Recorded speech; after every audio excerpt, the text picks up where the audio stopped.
It could have been any one of us in Moumita's place in cases of being subjected to violence. Being the woman in the story is difficult. She is constantly at the risk of getting her narrative hijacked by the nitpickers, power holders, so-called well-wishers, pacifiers, prestige rescuers, and of course men. As I had started writing this, I was still reeling from the news of Dr. Moumita Debnath from the neighboring country, who met her demise in the most gut-wrenchingly painful and inhumane way imaginable.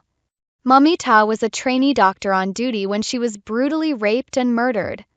Even in her final hours, she was denied the slightest ounce of decency. The pain they inflicted on her was put on display in cold blood, snipping some invisible wings here and there across borders, setting us back just a little further and serving us once again, a grotesque reminder of what awaits if we dare to act too smart. I don't think it is possible for the dominant sex to even begin to fathom how deep such a piece of news can cut a woman. Women live their lives watching over their shoulders everywhere they go because their struggles have added layers that can deeply wound them.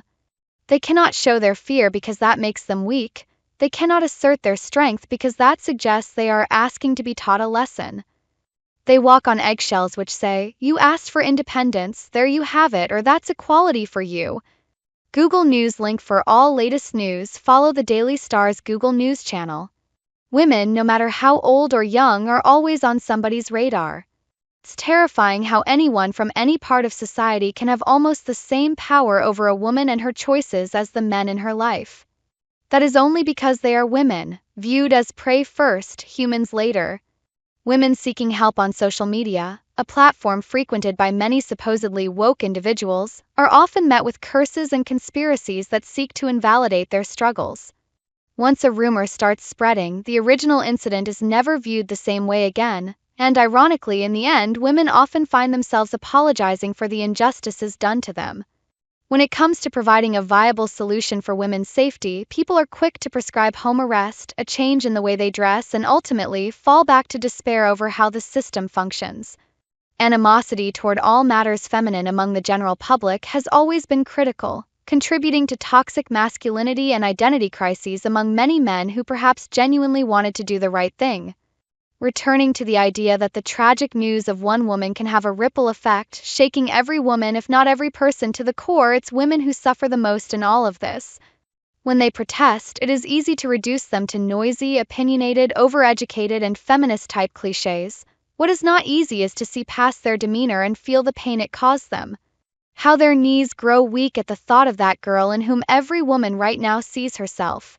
For every precautionary step a girl is taught to take before going out, every man should be trained to ensure that such precautions are never necessary for women. For every #MeToo statement, there should be 10 people who come forward pledging to protect all women in need, not just the ones in their own families. This message should have been written in Bangla, and, if possible, in regional dialects.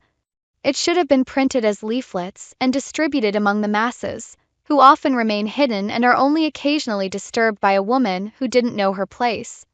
Rural areas, quiet alleys, busy markets, and crowded vehicles should be covered with posters until the message has been received. Some women have this idea that speaking out makes them a bad girl, it makes them an accomplice to the rebel. This tendency has been an ancient tactic used to control the womenfolk. It has earned women the notorious labels of being prone to catfights or being their own worst enemies. A good girl gets the degree, a good girl has a great husband, and a good girl is put on a pedestal because she said nothing. A good girl basically can have everything as long as she never questions anything. Were these good girls never victims of abuse? The answer is, almost every single one of them has had such an experience. Perhaps we are still far away from freeing our stories from the grasp of patriarchy. However, our right to live an equal life, free of gender-based violence, has been overdue for a long time. The next best time to advocate for it is now.